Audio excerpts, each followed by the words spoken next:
Hola, les habla Pepe Vaz y les doy la bienvenida a otra edición del devocional diario Un Ratito en la Palabra. En nuestro último devocional señalamos la situación inesperada en la que Esdras se encontró al recibir la noticia de que el pueblo de Israel, los sacerdotes y levitas, al igual que los príncipes y gobernadores, habían tomado mujeres de otras naciones paganas, procreando hijos y practicando la idolatría de ellos. Tal y como señalamos, esto tuvo unas implicaciones serias al comprometer el linaje santo y mezclarse con el pecado. También observamos un paralelismo profético entre el capítulo 9 de Esdras y el progreso redentor. Identificamos primero los distintos atributos de Dios en la oración de Esdras. Luego señalamos el decreto de Dios prohibiendo la unión con esas naciones paganas. También mencionamos el pecado de desobediencia del pueblo y sus consecuencias. Pero al mismo tiempo vimos cómo Dios inclinó su misericordia y la provisión del sacrificio en propiciación por los pecados. En base a esto, dijimos que Dios guarda el pacto y la misericordia y el propósito de Dios al servicio del cumplimiento de su pacto. Y es que la historia del mundo es la historia de Dios preparando el camino y guardando el linaje santo de la simiente santa, incorruptible, hasta el cumplimiento del advenimiento del Mesías, Cristo Jesús. Pues bien, en el día de hoy concluimos este ciclo expositivo del libro de Esdras con el tema de la convicción a la decisión. Quisiera que meditásemos en lo siguiente. Dios nos muestra por medio de su palabra cuál es su voluntad y sus decretos para que los sigamos. El Espíritu Santo ilumina la palabra y trae convicción de donde hemos pecado y por lo tanto tenemos que arrepentirnos. Romanos 2:4 dice que la benignidad de Dios conlleva al arrepentimiento. Entonces, cuando hay un verdadero arrepentimiento, tenemos que tomar decisiones bien difíciles. Dios trae convicción a nuestros corazones, pero la pregunta que debemos hacernos es, ¿qué vamos a hacer con ese asunto pendiente que aún no hemos tratado y que ya sabemos que Dios nos está llamando a cuentas? Y ahí es donde está el desafío. El capítulo 10 del libro de Esdras dice que cuando Esdras clamaba a Dios rasgando sus vestidos, la multitud de hombres y mujeres y niños lloraba amargamente, confesando que habían pecado al tomar mujeres extranjeras de otros pueblos. El verso 2 dice, mas a pesar de esto, aún hay esperanza para Israel. Con esa confesión pública, el pueblo expresó su arrepentimiento por haber pecado contra el Señor, pero aún así hay esperanza para Israel. El arrepentimiento nos lleva a una posición de esperanza, pero el arrepentimiento nos tiene que conllevar a una acción. ¿Y qué es el arrepentimiento? El arrepentimiento es un cambio de actitud y acción del pecado a la obediencia a Dios. En otras palabras, el arrepentimiento consiste en detenerse y cambiar de dirección hacia la obediencia a Dios. De eso es lo que Santiago, el apóstol Santiago, nos habla de la fe que produce obras, que se evidencia en obras de arrepentimiento, en obras de obediencia. El arrepentimiento es una disposición de nuestro corazón que se traduce en una decisión drástica, pero necesaria, una respuesta activa en lugar de un mero escuchar pasivo. La obediencia a Dios como resultado de haberle escuchado y creído. El pueblo de Israel se vio en un momento decisivo: obedecer a Dios o seguir sus propios sentimientos. Sí, sus propios sentimientos, porque la decisión que tenían que tomar era literalmente la de separarse de las mujeres paganas y los hijos que habían procreado. Hablamos de separación física, separación emocional y separación espiritual. Para Dios, el matrimonio es algo muy serio. El matrimonio no se circunscribe a un simple documento civil que se firma en un tribunal público del gobierno. El matrimonio es un pacto diseñado, bendecido, ratificado por Dios. Por lo tanto, dicha unión tiene que ser de acuerdo a su diseño, como lo vemos en Génesis capítulo 2, donde Él bendijo la unión del hombre y la mujer. El matrimonio es un reflejo de la unión existente entre Cristo y su iglesia. Por lo tanto, es un asunto muy sagrado para Dios. En Efesios 5 habla los cargos hacia los maridos de amar a sus esposas, y esposas sométense, respeten a sus maridos. Y una vez hacen esos encargos, dice: grande es este misterio, mas yo digo esto de Cristo y su iglesia. Sobre el matrimonio hubo un decreto de Dios para la procreación de hijos, una herencia espiritual en Cristo Jesús. Los hijos son herencia de Jehová, Salmo 127. El matrimonio tiene un llamado de mayordomía también sobre toda la tierra y animales y toda la creación. Eso lo vemos en Génesis capítulo 2 de igual manera. De igual forma, la pureza sexual es un asunto muy serio para Dios. La intimidad sexual es un acto diseñado por Dios como expresión máxima de la unión matrimonial bendecida por Dios entre un hombre y una mujer. Como dijimos antes, la unión entre Cristo y la iglesia es reflejada a través de la unión matrimonial.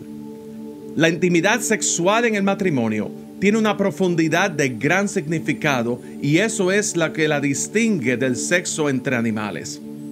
En ella hay una expresión afectiva profunda de tipo verbal y físico a la manera de Dios y bendecida por Dios. Y tratándose del matrimonio como un reflejo de la unión de Cristo y la iglesia, la intimidad sexual es un reflejo del acto de adoración al amado, al esposo, al Señor. En su libro El Pacto Matrimonial, el Dr. John Piper hace una comparación y conexión entre el punto culminante de la expresión íntima sexual del hombre y la mujer con el momento en que Cristo venga a recoger a su amada iglesia y estemos en su presencia adorándole continuamente sin ningún tipo de limitaciones. El apóstol Pablo, por su parte, hace un llamado en 2 de Corintios capítulo 6 a no unirse en yugo desigual. En la versión Nueva Traducción Viviente dice: no se asocien íntimamente con los que son incrédulos. La intimidad sexual envuelve no solo la unión física, sino también la unión espiritual y emocional que Dios diseñó dentro del marco del matrimonio. Fíjense que Pablo habla de la unión íntima sexual, pero a la vez, arregló seguido, hace una conexión entre la unión del yugo desigual con la unión entre la justicia y la maldad, la luz y las tinieblas, Cristo y Satanás, un creyente y un incrédulo, el templo de Dios y los ídolos. Establece que no existe comunión entre ellos, son opuestos. Entonces, como dijimos, para Dios, la pureza sexual y el matrimonio son asuntos muy serios que no deben ser tomados a la ligera. La convicción del pecado contra el decreto de Dios tiene que llevar a la obediencia. ¿Cómo esto se manifestó en Esdras 10? El verso 10 dice que el pueblo de Israel hizo pacto con Dios de despedir a las mujeres paganas extranjeras y a sus hijos. Luego el verso 4, el pueblo responde: levántate, porque esta es tu obligación y nosotros estaremos contigo. Esfuérzate y pon mano a la obra. ¿Cuán difícil debe ser este momento? Despedir a sus mujeres e hijas, romper con esa conexión emocional entre ellos. Pero aún más, y como mencionamos, romper con la conexión espiritual que representaba la unión con esas mujeres. Unión con el paganismo y con sus costumbres. Pero mejor es obedecer a Dios que seguir nuestros propios sentimientos. Como dice en Jeremías 17, engañoso es el corazón y perverso más que todas las cosas. ¿Y cómo se ejecutó esa convicción? De la convicción a la acción. Verso 5. Esdras juramentó a los príncipes de los sacerdotes y levitas y a todo Israel. Verso 6. Se convocó a ayuno y oración. Dice que estaban en llanto y en luto. Verso 7. Esdras anunció que en los próximos 3 días todos los hijos del cautiverio se han de reunir en Jerusalén, so pena de ejecución de sus propiedades y exclusión de la congregación de los del cautiverio. Entonces leemos los versos del 9 al 11. Así todos los hombres de Judá y de Benjamín se reunieron en Jerusalén dentro de los 3 días y a los 20 días del mes, que era el mes noveno, y se sentó todo el pueblo en la plaza de la casa de Dios, temblando con motivo de aquel asunto y a causa de la lluvia. Y se levantó el sacerdote Esdras y les dijo: vosotros habéis pecado por cuanto tomasteis mujeres extranjeras, añadiendo así sobre el pecado de Israel.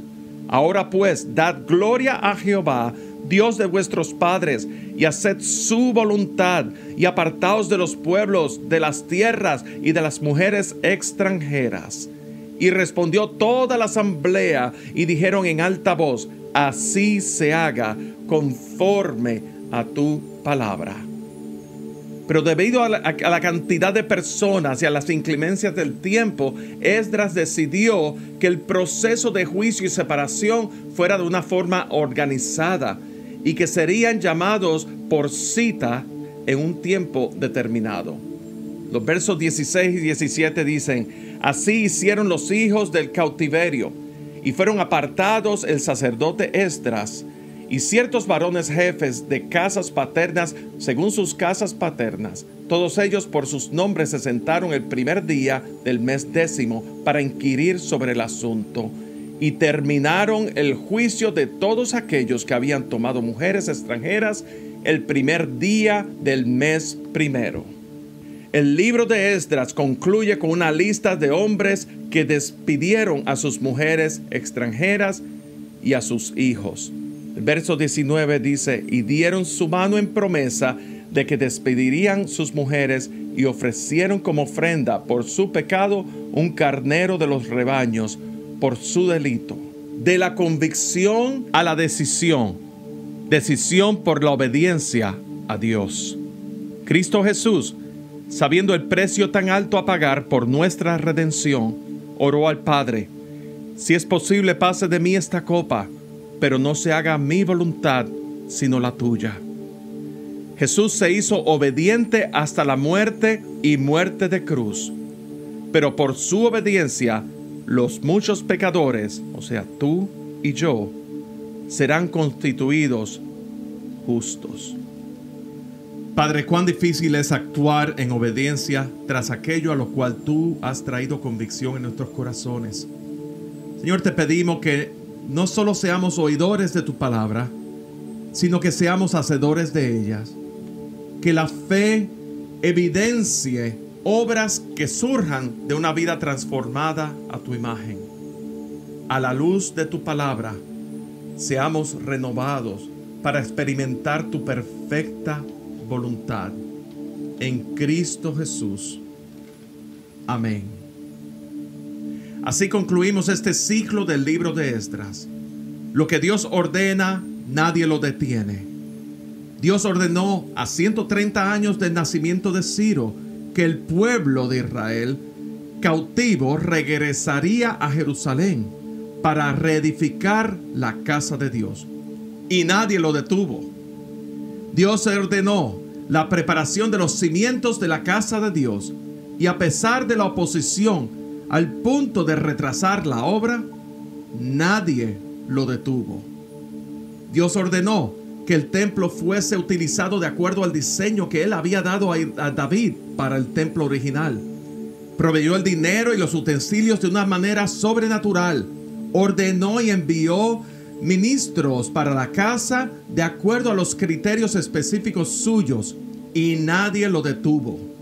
Dios ordenó la purificación del pueblo de Israel. Los sacerdotes y gobernadores por causa de la unión con mujeres paganas. El precio del despido de esas mujeres fue muy alto, pero tras la convicción vino la decisión por la obediencia a Dios. Finalmente, y una vez más, hemos visto a Dios revelado en tipo y sombra, preparando el camino, protegiendo el linaje santo, anunciando a la simiente santa, incorruptible, que habría de venir como el Verbo encarnado en Cristo Jesús, y a su amada iglesia, la esposa, lavada, limpiada por su sangre preciosa en la cruz del Calvario. Dios lo ordenó desde antes de la fundación del mundo. Nadie lo detiene y esperamos con grandes ansias su regreso triunfante para recoger a su esposa, la novia, a su iglesia. El apóstol Juan, estando en la isla de Patmos, lo vio y lo describió declarando la revelación de Jesucristo. Yo, Jesús, he enviado mi ángel para daros testimonio de estas cosas en las iglesias. Yo soy la raíz y el linaje de David, la estrella resplandeciente de la mañana. El espíritu y la esposa dicen ven, y el que oye diga ven, y el que tiene sed venga, y el que quiere tome del agua de vida gratuitamente. Lo que Dios ordena, nadie lo detiene. Y con esto nos despedimos por hoy. Será hasta mañana en otra edición de Un Ratito en la Palabra. Que la luz de tu palabra mi mente sea renovada para experimentar